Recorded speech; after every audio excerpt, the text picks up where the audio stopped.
Why? Why? Why? Why? Why? If you have kids, you've probably heard this 1,000 times, maybe even in the last hour. It can feel constant and even overwhelming. But today I want to talk to you guys about answering your children's questions. And yes, even the never-ending ones can actually be the most powerful ways to support their learning. Whether you homeschool or your kids attend traditional school, embracing their curiosity can enrich their education in ways you might not even expect. So I want to say hello, I am Kimberly, and I am a wife and homeschooling mom of 4, ranging from middle school down to infant at the time of this recording. And I have been homeschooling my kids since they were born. I'm passionate about the interest-led, child-led learning philosophy and the brain science that goes along with that, because I believe that when kids are given the freedom to explore their interests, learning becomes natural, meaningful, and lifelong.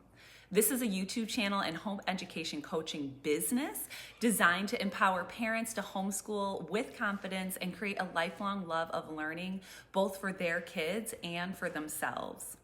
I offer one-on-one coaching and online courses to guide you step by step, helping to build a homeschool that fits your family's unique needs without the stress and burnout. I've got some amazing freebies linked in the description to help you get started.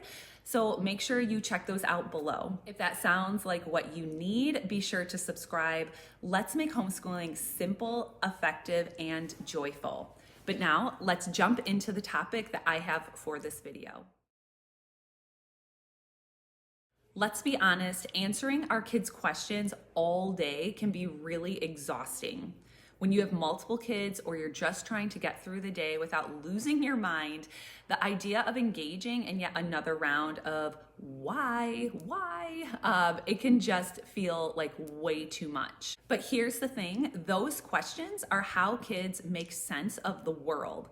Every single one of those questions helps them build understanding of how things work and their place in it. That said, though, kids also need to learn when and how to ask their questions respectfully.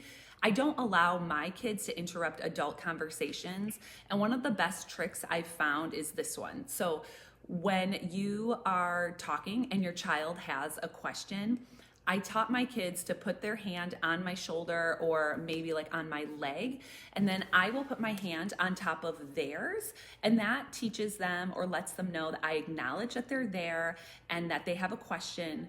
And then when there's a natural break in my conversation with an adult, I will then turn towards my child and I will give them my full attention, but they're not interrupting my conversation. I'm not breaking eye contact with the person that I am having a conversation with, and they know that their needs are going to be addressed. So that is just a quick tip on that child, adult, interrupting conversations. So I hope you found that helpful, but let's jump back into the topic at hand. So as you know, kids are natural scientists.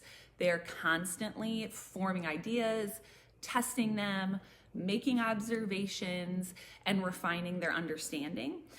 So when they ask questions, they're actively trying to fill in the gaps in their knowledge.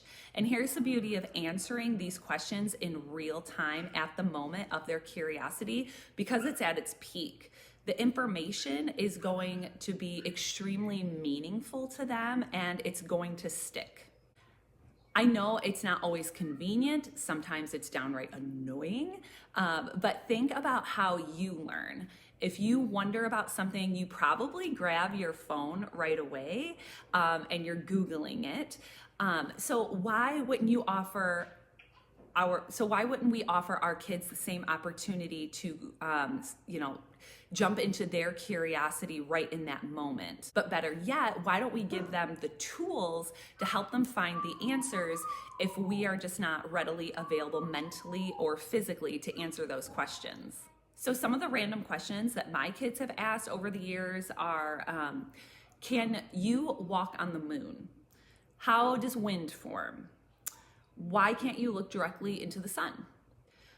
Recently was, where did the state of New Mexico get its name? And then a funny one was, why does grandpa have fake teeth? And how are they made?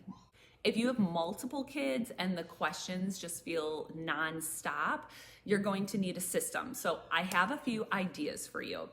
The first one could be question time. Set a specific time of day when they can ask all of their burning questions. The second tip I have is use technology. So if you can't answer the questions right away, I have my kids look it up on a tablet or a phone while I'm nearby. And then, of course, kids love to ask Siri or ask Alexa questions, so it makes it a lot of fun. Also, I have the Post-it note method. Keep a stack of sticky notes on hand, and if they have a question, have them or yourself write it down, and then you can stick it to like a window or a sliding glass door or a refrigerator, and then you can tackle it later together. But also know that not knowing the answers to your kids' questions is not a bad thing. In fact, I find it to be an amazing opportunity to model how to learn.